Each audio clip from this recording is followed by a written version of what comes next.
청와대가 오늘 진용을 새로 갖췄습니다. 2기 참모진 인사, 노영민 신임 비서실장, 강기정 정무수석을 대표적으로 본다면 친문 핵심이 전진 배치됐다고 볼 수 있겠는데요. 국정 운영 동력에 힘이 실릴까요? 나이트 포커스 오늘은 김근식 경남대 교수 그리고 최영일 시사평론가와 함께합니다. 두 분 안녕하세요. 안녕하세요. 네, 문재인 대통령이 청와대 핵심 참모들을 교체하면서 2기 청와대가 본격적인 닻을 올리게 됐습니다. 주제어 먼저 보고 오시죠.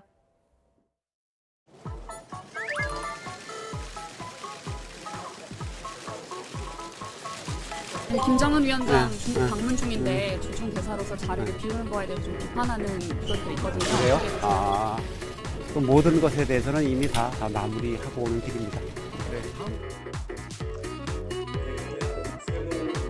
어떤 주제든 누구든 어떤 정책이든 가리지 않고 경청하겠다라는 약속을 드립니다. 대통령님의 뜻을 잘 국회에 전달하고 국회의 민의를 또 역시 대통령님께 잘 전달하는 것이 저의 역할이지 않을까 이렇게 생각을 해봅니다.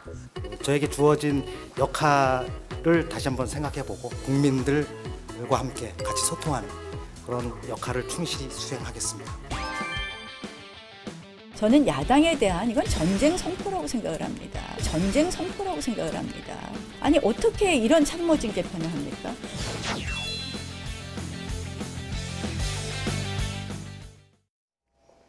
네, 떠나는 임종석 비서실장은 웃고 있는 모습, 그리고 노영민 신임실장이 긴장한 모습이 같이 잡힌 것이 인상적이었습니다. 오늘 청와대 개편, 한마디로 좀 두 분이 한마디씩 요약을 해주신다면요? 네, 2기 친정체제 구축 이렇게 이야기하는 중론에는 반론이 별로 없을 것 같습니다. 다만 이 친정체제 구축이 좋은 것이냐 나쁜 것이냐 여야 반응하고 각계의 시각은 좀 갈리는 것 같습니다. 저는요. 친정체제 구축이 불가피하다. 왜냐하면 지금 청와대가 여러 측면으로 공격을 받고 있거든요. 여론도 썩 좋지가 않고 무엇보다 야당이 이제 공세가 강하기 때문에 청와대가 앞으로 이 정책을 추진하기 위해서는 대통령과 더 많은 부분들을 조율하는 소통의 비용을 쓰는 참모들보다는 대통령의 마음을 오늘 임종석 실장이 이야기한 대통령의 초심을 미리 읽고 함께 선제적으로 움직여주는 참모들이 필요했다. 그래서 불가피한 선택이다 이렇게 봅니다. 네, 김근식 교수님은요? 지금 임기 3년 차지 않습니까? 그러니까 시기적으로도 청와대 2기가 교체가 필요하고요. 그다음에 이제 조금 더 앞당겨져서 진행이 된 것은 연말 연초에 계속 이어졌던 이른바 청와대 내 여러 가지 의혹들, 민간인 사찰부터 시작해서 공직기강 회의라든지 최근에 행정관 이야기라든지 이런 등등해서 이제 청와대 여러 가지 잡음들이 나오니까 아마 대통령으로서는 집권 2기 청와대를 교체를 하는데 조금 더 선제적인 인적 쇄신을 통해서 기강을 좀 가로잡겠다. 그리고 분위기를 좀 쇄신하겠다 이런 의미가 있는 것 같고 그런 의미에서 저는 대통령의 고민 속에서는 이른바 비문 진영을 포용하는 것보다는 친문의 핵심 진영을 내가 데리고 좀 편하게 하겠다라고 하는 오히려 국정 동력에 있어서 조금 더 순혈주의적 입장을 강조하는 것 같아요. 저는 대통령의 생각은 그렇다고 보는데 야당에서는 당연히 이제 반대가 나오는 거죠. 그래서 이 국정 2기의 대통령의 참모진 교체는 대통령의 생각을 우리가 이해할 수 있습니다만 이후에 여야 관계 어떻게 될 것인지는 두고 봐야 될 것 같습니다. 네. 지금 청와대 권력이 이른바 광흥창 팀에서 원저 친문으로 권력 핵심이 좀 이동을 했다 이런 평가가 있는데 광흥창 팀이라고 하면 일전에 선거 캠프였죠. 그렇죠, 선거 캠프였죠. 왜 광흥창 팀으로 부르나요? 그러니까 광흥창에 이제 오피스를 두고 모여서 이제 활동을 했기 때문에 항상 그렇게 지역 이름을 붙이는 이 경향이 있습니다. 역대 정권들도 그래 왔는데요. 광흥창 팀이라고 상징적으로 부르지만 선거 캠프였는데 선거 캠프 때는 사실은 이게 반대하는 세력만 아니면 모든 세력을 다 규합하는 게 선거의 특성이죠. 특히 대선 때는 더 그렇죠. 그러니까 다양한 인물들이 들어와서 광흥창 팀에서 주로 전문성을 중심으로 다양하게 활동을 했고 그리고 어찌 보면 1기 청와대 진영뿐만 아니라 다양한 내각에도 그렇고 다양한 대통령이 이제 임명하는 공기관, 공기업에 포진돼 있었습니다. 그런데 그것이 이제 문지기 팀으로 권력 이동을 했다. 문지기 팀이 말씀하신 이제 친문 세력이고요. 그 대표적인 좌장격이 바로 노영민 주중 대사였는데 이제 신임 비서실장 내정자가 됐습니다. 그래서 어찌 보면은 야까지 망라하는 탕평책은 이번 정부에서 없었고 워낙 여야의 갈등의 골이 깊기 때문에 쉽지 않겠습니다만 적어도 여권 내에서의 탕평이 대표적으로 임종석 실장이었거든요. 친문으로 분류되던 정치는 아니었어요. 오히려 친노는 맞습니다. 참여정부 시절에 국회의원을 지냈고요. 그 이후에는 최근에 이 박원순 시장의 서울시 정무부 시장을 지내면서 오히려 박원순계 아니냐 이렇게 분류되던 인물입니다. 근데 80년대 학생 운동권에서는 뭐 중추적인 역할을 했었죠. 네. 그런데 이제 기용이 되는 바람에 그때 탕평 인사다 이런 얘기가 나왔다가 지금 이제는 친정체제라는 이야기는 다시 문지기 팀을 결성했던 핵심 인물이 이제 청와대에 좌장으로 들어온 거거든요. 그래서 이 부분에서 어떤 기류 변화가 있을지 앞으로 지켜보면 좋을 것 같습니다. 네, 이 청와대 문재인 대통령의 측근들로 이루어진 이번 인선에서 눈에 띄는 인물이 국민소통수석입니다. 네. 윤도한 전 MBC 논설위원인데 이분은 문재인 대통령이랑 평소에 교류가 있었던가 그런 부분들이 잘 기억나지 않거든요. 그리고 이제 광흥창 팀이라고 하는 대선 캠프에 실제로 몸담지도 않았고요. 네. 그리고 이제 이른바 친문이라고 하는 게 색깔로 이렇게 확실하게 있었던 분이 아닙니다. 그걸로 봐서는 아마 이 비서실장과 정무수석을 친문의 색깔이 굉장히 색채가 강한 분으로 이제 친정체제를 강화하다 보니까 국민소통수석이 이제 어떤 역할을 하는 겁니까? 청와대의 모든 내용과 정책을 국민들에게 소상히 알리는 역할을 하는 거거든요. 네. 그래서 국민과의 소통을 책임진 수석 비서관만큼은 그러면 조금 색깔이 좀 옅은 또 네. 친문이라고 좀 분류되기 어려운 사람을 좀 탕평책 차려서 불러온 게 아닌가라는 생각이 들어요. 그래서 처음에 논의될 때는 사실은 지금 김의겸 대변인이 승진한다는 이야기도 있었고요. 그래서 과거에 또 색채가 강했던 양정철 비서관이 온다는 소문도 있었습니다. 그러나 그런 대통령 입장에서는 아마 정무수석과 비서실장을 자기의 어떤 국정 철학을 잘 이해하는 친문 세력을 한다면 국민소통수석만큼은 조금 더 색채가 약한 사람으로 해서 국민들에게 홍보를 잘할 수 있는 소통을 잘할 수 있는 것으로 했던 것 같고 그렇지만 이 윤 수석이 완전히 친문 쪽에서 이제 배제된 사람은 아니었습니다. 대통령과 자문을 좀 자주 했었다고 그러고요. 네. 일각에서는 양정철 비서관과 우호 관계가 있어서 양정철 비서관이 바깥에서 추천했다는 일각의 분석도 나옵니다. 그러나 어쨌든 직접적 연관이 있었거나 캠프에 참여한 사람은 아닙니다. 네. 최근에 이제 청와대가 여러 가지 논란을 휩싸이면서 이걸 해명하는 과정에서 국민들에게 좀 소통하는 모습에서 조금 소극적이지 않았냐 뭐 이런 지적들이 일각에서 나오기도 했는데 이 윤도한 수석의 영입은 여기에 좀 새로운 변화를 가지고 올 수 있을까요? 새로운 변화를 가지고 와야겠죠. 청와대의 의도가 잘 이제 펼쳐져야 사실은 그동안 이야기했던 말씀하신 게 정확합니다. 지난 연말부터 올 연초까지 이 야당하고는 좀 각을 세우는 모습이었고요. 야당의 공세가 강했기 때문이지만 가장 최근에는 12월 31일 정말 세모에 국회 운영위 모습 생각나실 겁니다. 이 조국 민정수석의 데뷔전이 아주 전쟁처럼 조국 청문회라는 이름으로 치러졌고요. 그리고 올해 들어와서도 뭐 최근에 행정관 사태라든가 여러 가지 이야기, 아직 불이 꺼지지 않은 신재민 전 기재부 사무관 이야기, 거기다가 또 이제 김태우 수사관도 계속 연일 이제 이 정부에 대한 공세를 이어가고 있습니다. 그러니까 이런 흐름에서 국민 소통이 가장 중요하다. 이미 연말에 문재인 대통령이 정부가 잘하는 점도 있고 물론 또 못하는 점도 있는데 이런 부분들을 국민에게 제대로 전달하지 못한 것 같다라는 아쉬움을 토로하면서 국민 공감이라는 키워드를 이야기했거든요. 그러니까 연말에 대통령이 다시 한번 강조한 국민 공감을 실현할 수 있는, 실천할 수 있는 그 보직에 있는 인물이 바로 국민소통 수석이기 때문에 오늘 이제 인사의 중요성이 상당히 크다. 이렇게 평가할 수 있겠습니다. 또 이 김의겸 대변인은 신문기자 출신이잖아요. 맞습니다. 방송기자 출신의 국민소통 수석과의 어떤 좀 다른 분위기랄까요, 역할이랄까요, 이런 것들도 주목이 그러니까 되는데. 윤영찬 수석도 지금 뭔가 못해서 지금 경질성 인사가 아니거든요. 전부 다 이제 필요해서 피로감을 좀 이제 새로운 활력으로 바꿔보자 이런 기류입니다. 그렇기 때문에 아주 오늘 이례적인 대목이 퇴임하는 전임자 임종석 실장이 후임자를 발표하는 모습은 청와대 인사에서 그동안 볼 수 없었던 모습이에요. 파격적인 이제 이벤트가 펼쳐졌는데 그러면서 마지막에 짧지만 또 임종석 실장은 떠나는 변도 이야기하지 않습니까? 대통령의 초심 강조를 하면서 그러면서 이제 윤영찬 소통수석의 강점이 있었어요. 신문기자 출신이지만 사실은 청와대 들어가기 전에 네이버의 부사장까지 맡았습니다. 그러니까 오프라인과 온라인을 다 잘 이해하는 올드미디어와 뉴미디어를 다 아는 인물이다. 그런데 나름 잘 했다고 봅니다. 그런데 이번에 들어오는 인물은 이제 본격적인 방송기자고요. 뉴스후라는 프로그램과 100분 토론을 진행을 맡았던 인물입니다. 시사 토론을 많이 맡았었죠. 맞습니다. 그러니까 이제 보다 좀 본격적으로 미디어 친화적인 인물이 등장했다. 이렇게 볼 수 있겠습니다. 하나 좀 우려스러운 것은 이제 김의겸 대변인이 그동안 지금 청와대 입으로서 역할을 하면서 특히나 이제 최근에 연말 연초에 여러 가지 쟁점이 됐던 이슈에 대해서 설명을 하면서 논란이 많았잖아요. 조금 더 강한 입장을 좀 견지했었고 특히 야당에 대해서 상당히 좀 원칙적 입장을 견지했었는데 만약에 이제 김의겸 대변인이 사실은 이제 수석으로 사실은 이제 국민소통 수석이 윤 의원이 오는 거거든요. 근데 윤 의원은 아까 말씀하신 방송 기자 출신이고 그다음에 실제로 정치부 취재 기자 활동을 많이 하진 않았습니다. 예. 거의 사회부하고 문화기술, 문화과학 쪽을 많이 하셨기 때문에 실제로 김의겸 대변인 신문기자 출신의 정치부를 오래 출입했던 분, 그다음에 강한 원칙적 입장을 가지신 분, 그리고 지금 이제 정치부를 오래 출입하지 않았지만 방송기자 출신의 상당히 조금 유연한 입장을 갖고 있다고 네. 이야기되는 이 윤 수석이 들어왔을 때 과연 국민소통 수석과 대변인이 콜라보를 잘 할 수 있을 네. 것인가, 협업을 잘 할 수 있을 것인가. 저는 협업이 잘 되면 그동안의 청와대 논란을 좀 불씨시킬 수 있는 네. 계기가 될 것 같고 협업이 안 되고 갈등이 표출되면 훨씬 더 또 파장은 커지지 않을까 네. 생각이 듭니다. 뭐 국민과의 소통을 원활히 하려면 수석과 대변인의 소통이 일단 그렇죠, 잘 그렇죠. 되어야 하겠군요. 노영민 비서실장 이야기를 해볼까요? 취임 인사말로 춘풍추상이라는 이야기를 했습니다. 봄바람에 가을서리. 그렇습니다. 남을 대할 때는 봄바람을 대하듯이 나를 대할 때는 가을서리를 대하듯이 엄격하게 해야 된다. 이런 얘기인데 어떤 의미를 담고 있었을까요? 오늘 이제 취임 일성으로 이야기하면서 두 가지가 저는 눈에 들어왔습니다.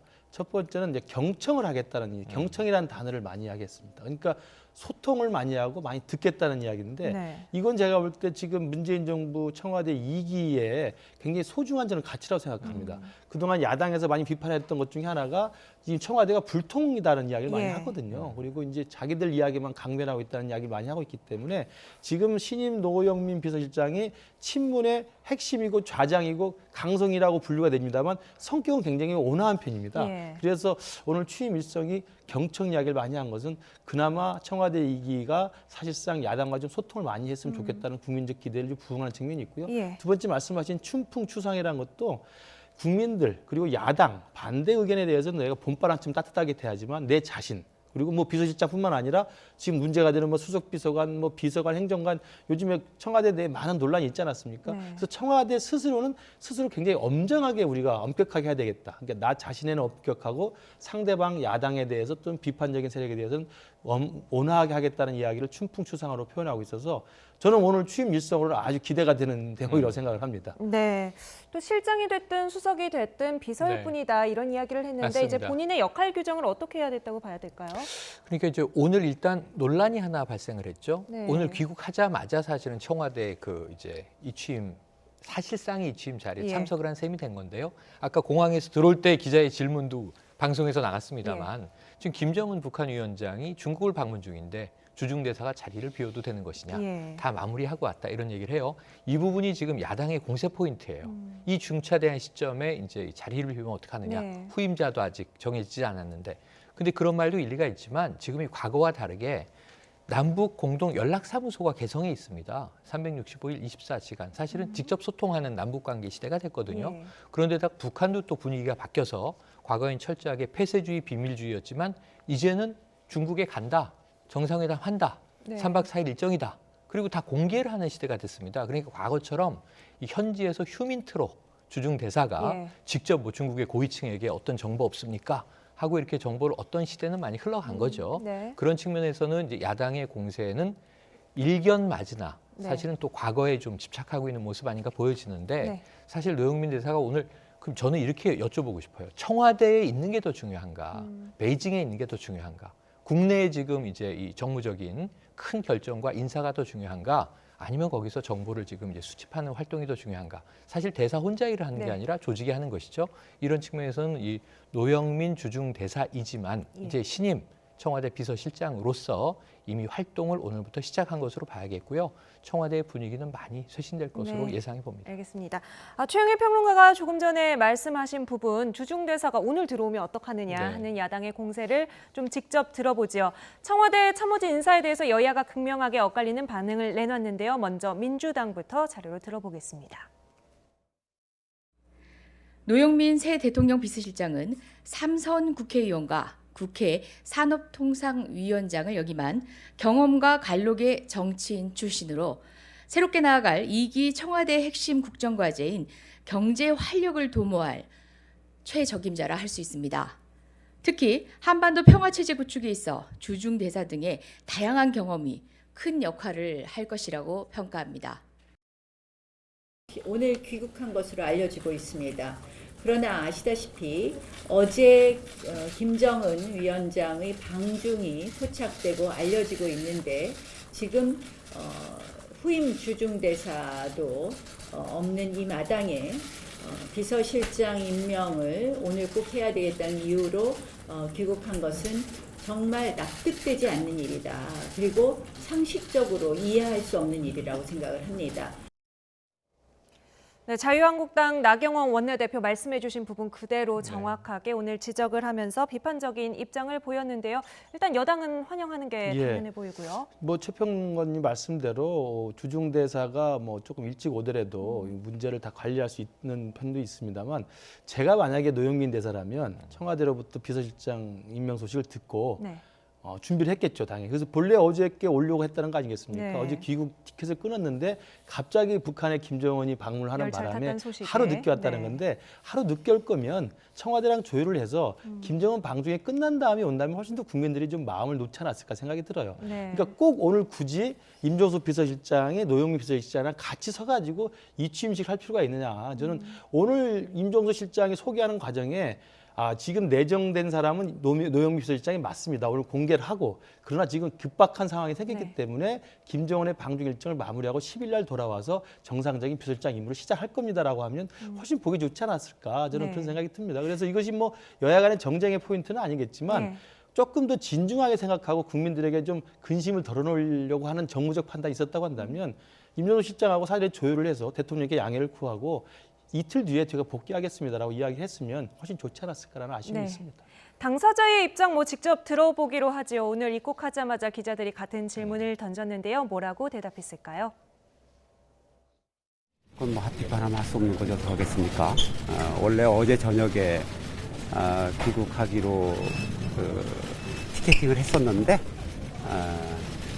오늘 온 것도 이제 그 이유가 좀 있었습니다. 그래서 원래 한국과 중국은 한반도 문제와 관련해서는 상시적으로 긴밀하게 소통하고 있고 또 이 부분에 대해서도 우리가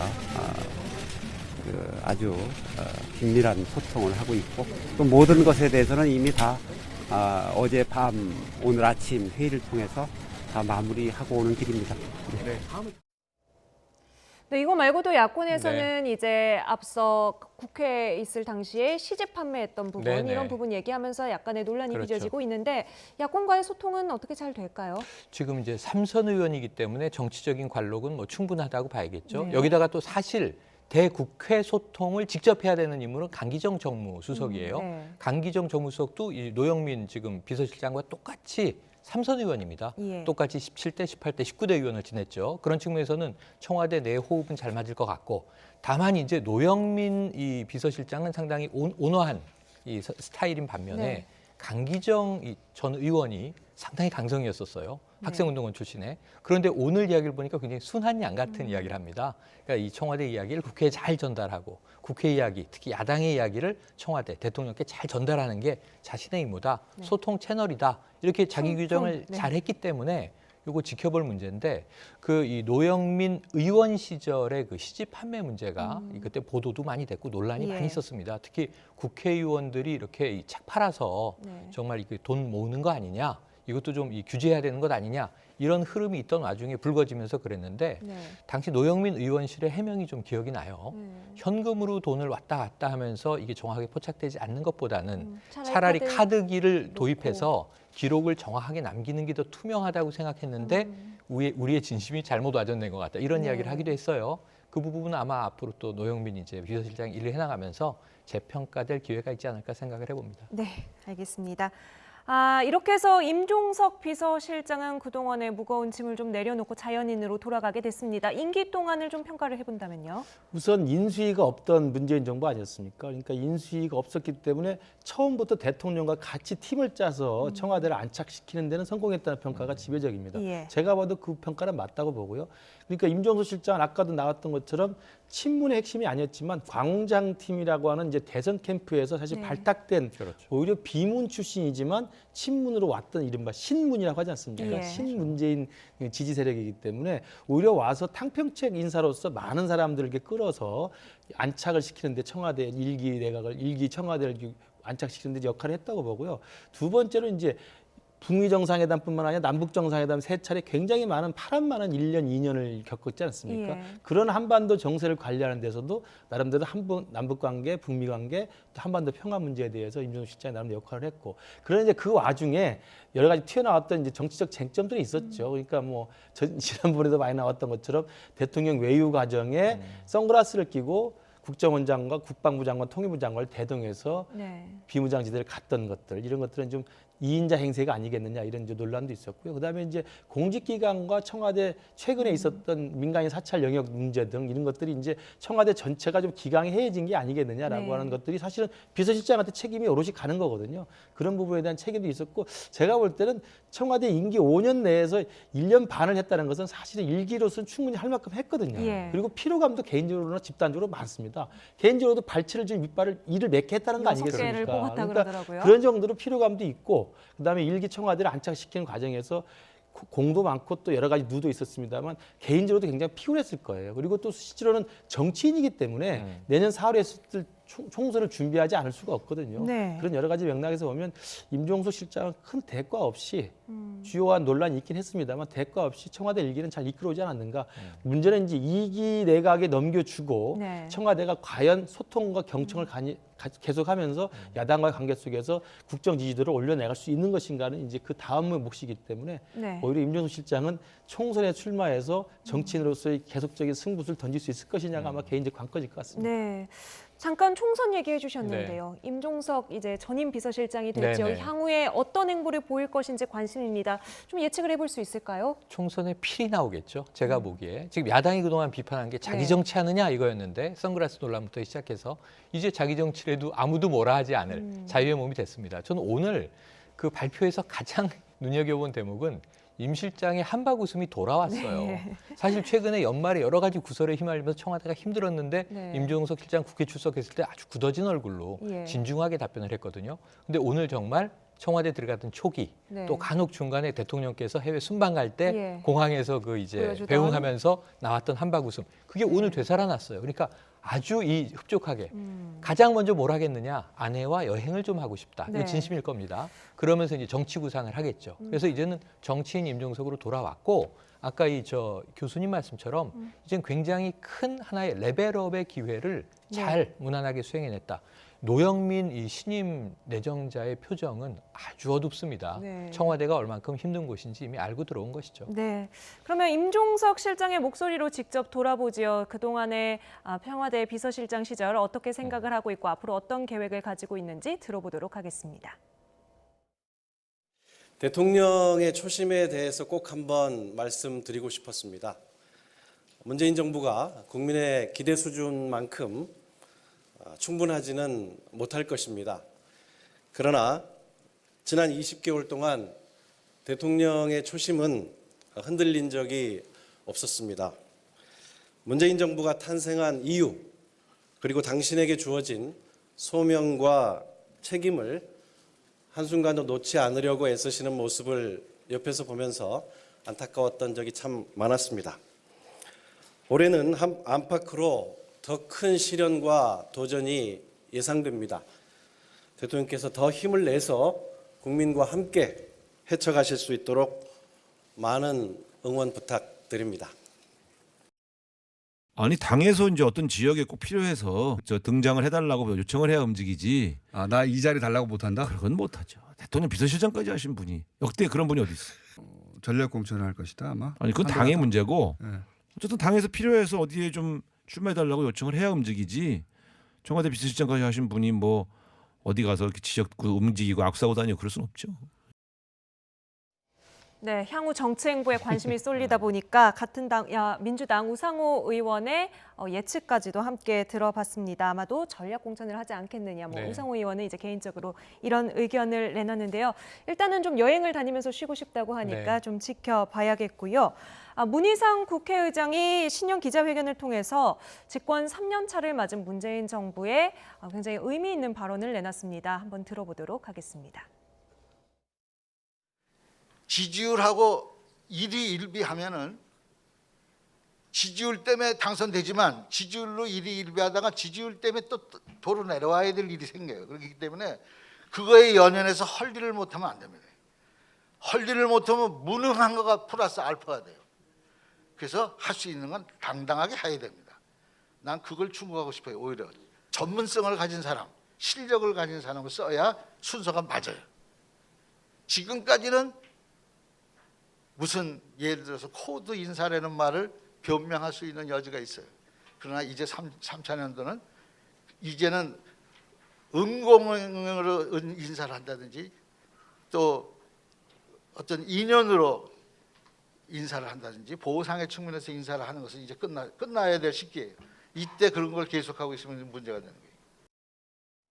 네, 지지율에 연연하지 말아라. 그러면서도 코드 인사는 끝내야 된다. 어떤 조언으로 볼 수 있겠습니까? 저는 둘 다가 사실은 둘 다를 만족시키기가 쉽지는 않아 보여요. 그러니까 아까 최평론가님 말씀하신 것처럼 또 임종석 실장도 오늘 퇴임하면서 이야기를 했습니다만 앞으로 문재인 정부가 쉽지 않을 것이다. 네. 어려울 것이다. 누구나 다 예상하고 있지 않습니까? 그리고 지지율이 계속 하락하는 추세에 있기 때문에 2기 청와대 그리고 곧 이어서 이제 설이 지난다면 또 2기 내각도 이야기가 될 텐데 네. 그런 상황에서 청와대가 생각할 것은 지금 문희상 의장의 말에 따르면 할 일은 해라 이런 말입니다. 그러니까 할 일을 한다는 게 뭐냐면 지지율에 업 앤 다운 하면서 지지율이 좋은 것만 하고 지지율이 나쁜 것을 하지 않고 이렇게 하면서 이른바 파퓰리즘적인 네. 정책을 하지 말고 자기가 정권을 출범시켰을 때 가졌던 기본적인 당당한 일들을 원칙적으로 해라. 그러나 지지율에는 너무 의존하지 말라는 거고요. 네. 그러면서 또 하나 곁들이는 게 바로 코드 인사, 보온 인사는 이제 그만해라 이거 아닙니까? 왜냐하면 임기 3년 차이고 초기에는 그렇게 할 수밖에 없는 불가피한 상황이 있을 수 있습니다. 대선이라는 큰 행사를 치르다 보면 챙겨야 될 일이 없지 않을 수 있거든요. 네. 그렇다고 한다면 이제 3년 차까지 와서 사람 챙기는 건 안 된다. 그러니까 당당하게 할 일을 하되 지지율 눈치 보지 말고 할 일을 당당하게 하되 코드 인사나 보온 인사나 인연 인사를 하지 말라는 거거든요. 전문성 네. 있는 사람을 데리다가 대통령이 하고 싶은 일을 당당하게 하라는 이야기거든요. 저는 이것이 지금 청와대 이번에 2기를 보면서 아까 우리 최평론가 말씀하셨습니다만 네.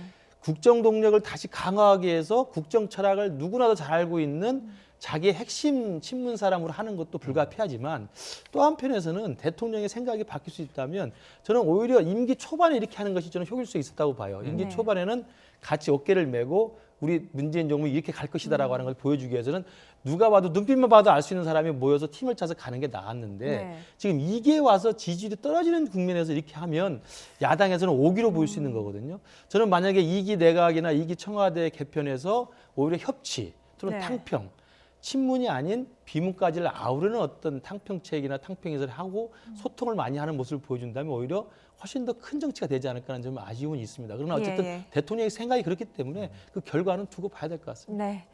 춘풍, 추상, 초심, 또 소통 이런 키워드들이 오늘 나온 것 같은데요. 청와대가 1기 내각 구성할 때처럼 그때 그 마음으로 2기 동력을 이끌어갔으면 하는 마음입니다. 자, 두 번째 주제로 넘어가 보겠습니다. 자유한국당이 5.18 진상규명조사위원 추천을 넉 달째 미루고 있습니다. 나경원 원내대표에게 막말을 쏟아놓은 보수 농객, 지만원 씨가 딜레마가 되고 있는 상황인데요. 주제어로 정리했습니다. 이게 한국당의 말이야. 원내 대표라는 게. 지만원 씨를 만나서는 전문성이 있으신 건지에 대한 여러 가지를 검토하는 중이었습니다. 네. 뭐 이런 정도? 네, 뭐 내가 보니까 그것밖에 안 물어보네.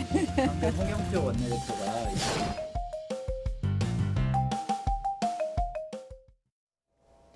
네, 어제 밤에 YTN 단독 보도로 네. 일단 이 사실이 알려졌는데요. 나경원 원내대표가 지만원 씨를 위원 추천에 다소 좀 난감하다 이런 의사를 보이니까 네. 공개석상에서 아주 심한 욕설을 했어요. 심한 욕설을 하죠. 심한 욕설을 했다는 자체가 저런 인물을 자유한국당 제1야당인데 제1야당에서 추천한 5.18 진상규명위원회에 네. 위원으로 추천할 수 있는 것인가. 이제 이 고민, 물음표를 우리가 던지지 않을 수가 없는 것이죠. 지만원 씨가 어떤 인물인지는 뭐 우리가 이미 다 알고 있는 것이죠. 네. 지금 그런데 이제 지금 이 나경원 원내대표가 지금 이제 이 위원 추천을 자유한국당만 못해서 4개월이 지금 밀려오고 있는 거거든요. 네네. 그게 입장이 다른 것인가. 저는 이게 지만원 씨를 조사위원으로 추천하느냐 마느냐의 문제가 아니고요. 자유한국당의 정체성이 무엇인지를 결정하는 중요한 인사다. 네. 이렇게 생각을 해봅니다. 잠깐 저희 화면에 나온 그래픽을 좀 설명을 해드리죠. 지만원 씨가 이제 어젯밤에 본인이 운영하는 공식 사이트에 올린 글인데요. 두 사람이 만난 자리에서 나경원 원내대표가 본인한테 이제 저런 식의 이야기를 했다는 겁니다. 네. 자유한국당은 5.18 민주화 운동을 배신하고 싶지가 않다. 당신은 소수 아니냐? 한국당이 끌어안을 수 없으니 다른 사람을 내보내서 배후 조정을 하면 안 되겠느냐라고 나에게 말했다라고 지만원 씨가 이제 공식 사이트에서 주장을 한 거예요. 나경원 원내대표 입장에서는 상당히 계속해서 난감하게 하는 주장인데요. 그러니까 저는 이제 나경원 원내대표의 고민이 있는 것 같아요. 근데 나경원 원내대표가 비록 원내대표 당선 과정에서 이른바 친박의 도움을 받아서 됐다 해서 치더라도 네. 지만원 씨 같은 분을 자유한국당의 이른바 공당이고 제1야당 아닙니까? 여기에 5.18 진상조사 특별위원회 자유한국당 몫으로 추천하는 것은 과감하게 끊어야 됩니다. 예. 뭐 만나가지고 뭐 의견을 묻고 만나가지고 우회적으로 좀 설득을 하려는 작업 자체가 이런 지만원 씨의 무례한 행동이나 돌출적 행동들을 유발하는 거예요. 그렇죠. 제가 볼 때 오히려 단호하게 끊어줘야 이 문제가 깔끔하게 해결이 된다고 생각이 들고요. 왜냐하면 여기서 아까 이야기 나온 대로 당신은 5.18 민주화 운동에 관련돼서 소수다라고 이야기하지 않습니까? 예. 정치학에 이런 이야기가 있습니다. 소수의 과잉 대표라는 게 있어요. 분명히 소수의 주장을 갖고 있는 세력인데 이들이 전체를 마치 대변하는 것처럼 과잉되는 경우가 있거든요. 예. 이게 사실은 갈등을 유발시키는 가장 중요한 장애물입니다. 그러니까 지만원 씨 주장은 이미 법적으로도 정치적으로도 상식적으로도 납득이 안 되는 이야기인 걸로 판명이 나 있는 상황인데 일부 태극기 부대나 일부 구구적인 생각을 하는 사람들이 계속 주장하는 거거든요. 네. 그러나 주장을 할 수 있어요. 자유민주주의니까 소수입니다. 그러나 그 소수가 제1야당의 전체 대표 추천인 것처럼 돼버리면 사실은 이게 문제가 심각해지고 왜 문제가 심각해지냐면 극우의 논리가 보수 전체의 논리가 돼버리면요.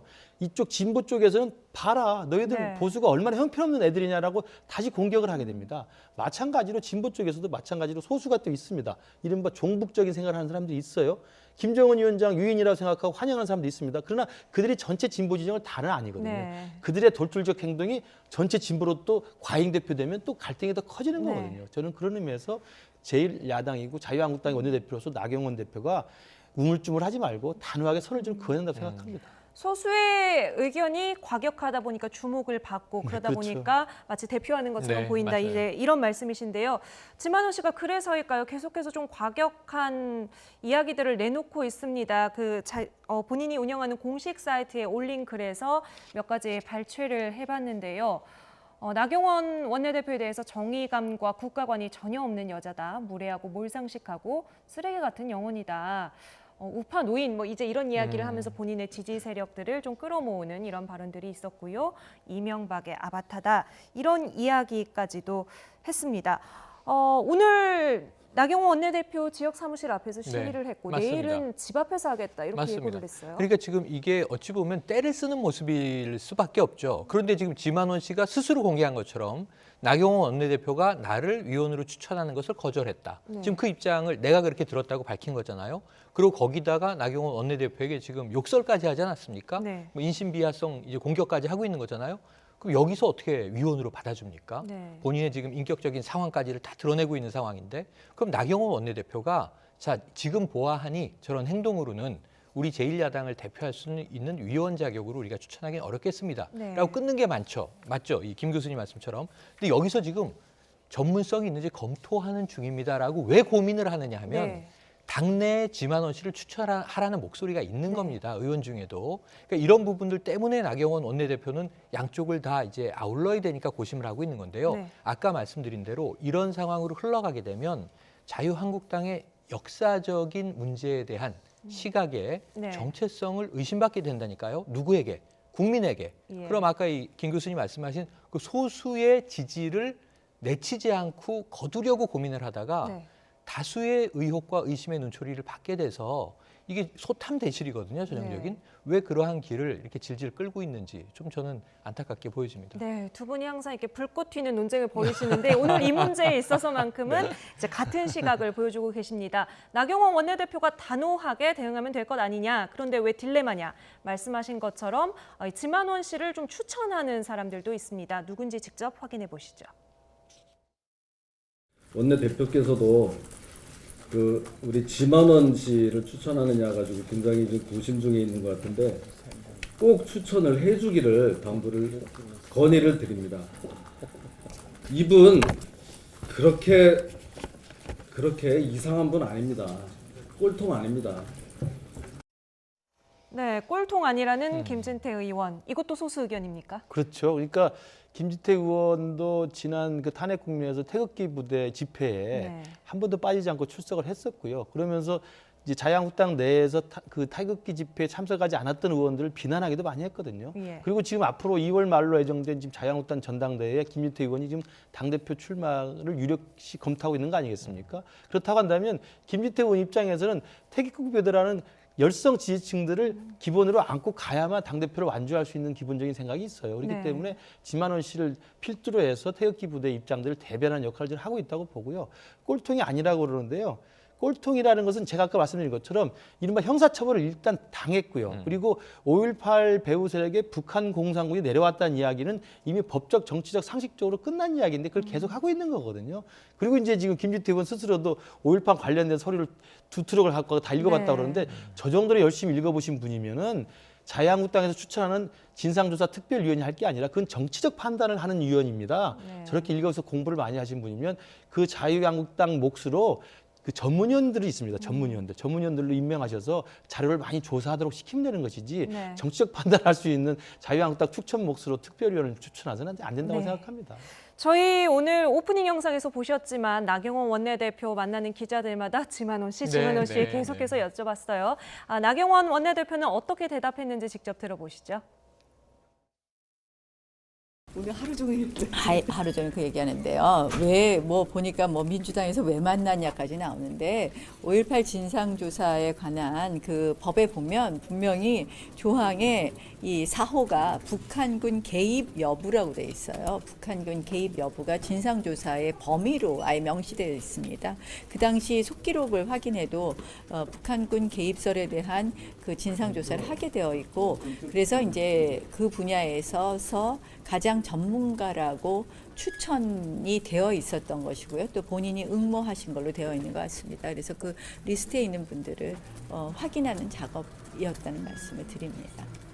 김진태 의원은 연석회의에서까지 좀 넣어달라 이렇게 요구를 하셨는데. 그러니까 뭐 당에 다양한 의견이 있고요. 또 뭐 저희도 여러 가지 고려를 하고 있다는 말씀을 드립니다. 네. 두 분이 요구했던 것처럼 아주 단호한 대응은 아닌 것 같은데요. 그러니까 지금 저 말 속에 답이 있습니다. 전문가 후보를 검토하는 거죠. 본인이 응모를 했고 아까 뭐 한 트럭 분의 이제 5.18 자료를 읽어봤다. 5.18 관련 자료는 한 트럭 분이 넘습니다. 5.18 민주화 운동 기록 자료 자체가 유네스코가 지정한 기록문화 유산이에요. 이걸 정말 다 읽어보셨으면 좋겠어요. 그게 군의 입장에 대한 기록도 있고 그리고 시민들의 입장 기록도 있고 시민군의 기록도 있습니다. 정부 차원의 조사 기록도 있고요. 진상조사위원회가 이번이 처음은 아닙니다. 이번 진상조사위원회는 무엇을 밝히고자 함이냐. 지난해 초에 왜 이것을 여야가 함께 가결시켰냐면 이 헬기에서 기관총을 발사한 것이 뒤늦게 발견이 됐고 그 주장은 많이 있었지만 확인된 것을 국방부가 이제 시인을 한 겁니다. 그 다음에 최종적으로 역사적으로 하나 남아있는 퍼즐 한 조각이 있어요. 발포 명령자는 누구였던 것이냐예요. 그럼 지금 전두환 전 대통령이 광주 법정에 안 나가고 있지 않습니까? 이 문제에 대해서 답을 해야 됩니다. 그런데 이 이순자 씨가 50분짜리 인터뷰 이 매체와 인터뷰한 기록이 나왔는데 그 끝에 저건 진실이다라고 제가 느낄 만한 이야기가 나왔어요. 왜 이 인터뷰를 자신이 했는지 이유를 밝히면서 이 군인들이 너무 고생을 하고 있다는 거예요. 군인들은 명령에 따랐을 뿐이지 우리 국군이 무슨 죄가 있습니까? 그 말이 맞다면 발포 명령자를 밝히란 말이에요. 당사자가. 지금 이런 상황으로 가는 건데 네 번째 조항에 북한군 개입설이 있다. 이것을 지만원 씨가 당시에 북한군 특수부대 600명이 내려와서 폭동을 일으킨 것이 5.18이라고 주장을 해서 아까 말씀하신 처벌받았고요. 지난해 8,200만 원 손해배상 판결. 그리고 또 하나는 출판이나 영상으로 이 주장을 할 수 없도록 지금 법적 처벌을 받았는데 그 주장을 하면서 국회 추천으로 본인이 위원이 되겠다는 얘기를 하는 거예요. 그럼 여기서 전문가의 자격이 어디에 있다고 지금 나경원 의원은 혹시라도 검토와 고려를 지금 하고 계신 것인지 그럼 빨리 임명을 하시던지 전 추천을 하시면 한번 이게 정말 위원회는 상당히 좀 어려워지겠습니다만 그 결과는 누가 책임을 져야 하느냐 자유한국당이 책임져야 할 것이다 이렇게 단언 드릴 수가 있겠습니다. 자유한국당의 딜레마를 지켜보고 있는 정치권에서는 지만원 씨에게 노벨상을 줘야 된다 이런 주장이 나왔습니다. 누가 왜 이런 이야기를 했는지 직접 보고 오시죠. 지만원 씨는 그 노벨상을 주어야 될 정도로 굉장히 창의적인 사람입니다. 일종의 그 얼굴 인식 기법이란 걸 써가지고 당시 광주에 내려왔던 북한군 특수부대가 누군지 최초로 밝힌 사람인데요. 문제는 그 밝힌 사람들이 거의 모두 다 황당무계하다는 것입니다. 당시에 10대였던 초등학생이었던 탈북자들까지도 특수부대였다고 정말 그 우스운 주장을 하고 있습니다. 제가 아는 탈북자들 강철환, 장진성, 박상학, 북한 인권운동을 하시는 분들인데 이분들은 80년 당시에 10대 초반이었습니다. 근데 지만원 씨는 이분들이 광주에 특수부대로 잠입했다고 주장을 했습니다. 이뿐만이 아닙니다. 탈북자들, 한국에 내려와 있는 탈북자들 수십 명을 광주 특수부대에 잠입했다고 해서 탈북자들이 집단적으로 지만원 씨에 대해서 명예훼손을 걸어놓고 있고. 네, 바른미래당 하태경 의원 팩트에 근거해서 조목조목. 네, 창의적이기 때문에 노벨상을 줘야 된다. 이거 비꼬는 말이지요. 네. 이렇게 말을 했습니다. 이 정도라면 왜 지만원 씨는 계속해서 이 진상조사위원 추천에 오르는 건가요? 제가 볼 때는 뭐 자기 스스로 일관되게 주장했던 것들이니까 뭐 일생 동안 자기가 틀리지 않았다는 걸 주장하고 싶은 고집이 있겠죠. 예. 그러나 또 하나는 뭐 노욕이 있을 수도 있습니다.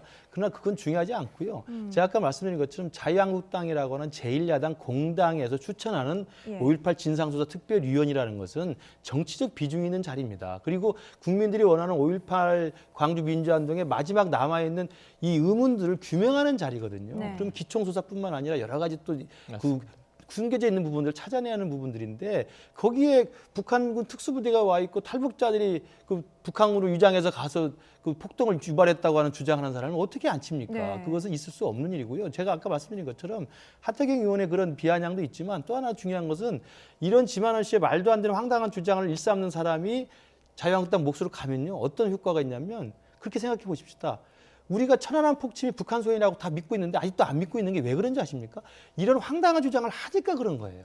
그러니까 우파나 보수 쪽에서 이런 말도 안 되는 주장, 광주 민주화운동에 북한군이 내려왔다더란 주장을 하니까 천안함 폭침도 북한이 했다는 말 설마 안 믿는 겁니다. 네, 그 부분... 바로 그런 것들의 네. 정치적 후과가 있어요. 그러니까 제발 이 극우파적인 생각을 하신 분들이나 정말 말도 안 되는 맹랑한 주장을 하신 분들은 자유한국당에 단호히 결별하는 것이 제가 볼 때 필요하다고 봐요. 네, 지금 더불어민주당과 평화당에서는 차라리 자유한국당이 진상조사위원 추천권을 포기를 해라 이런 말까지 하고 있습니다.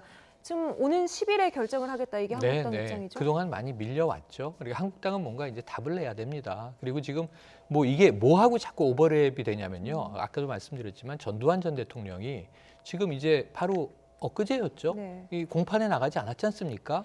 전임 대통령들은 왜 이렇게 재판에 나가지 않는가? 네. 이게 사자 명예훼손 형사재판이기 때문에 불출석하면 안 되는 거거든요. 뭐 이 고열 감기로 안 갔다. 예. 근데 병원에 뭐 입원하신 것도 아니고 자택에 있으면서 안 갔어요. 이건 정말 이 법을 무시하는 그런 처사이기 때문에 네.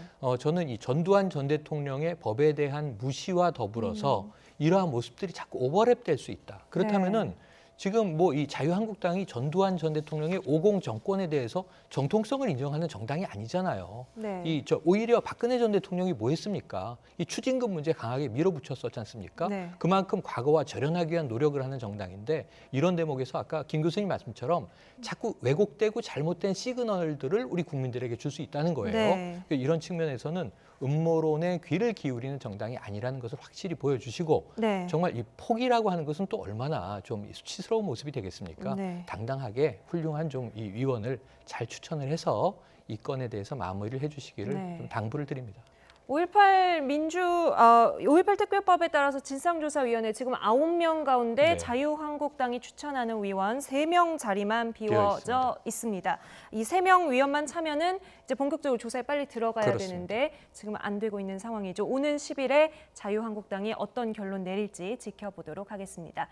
나이트 포커스 오늘 여기까지 이야기 나누지요. 지금까지 김근식 경남대 교수, 최영일 시사평론가와 함께했습니다. 두 분 오늘 말씀 감사합니다. 고맙습니다.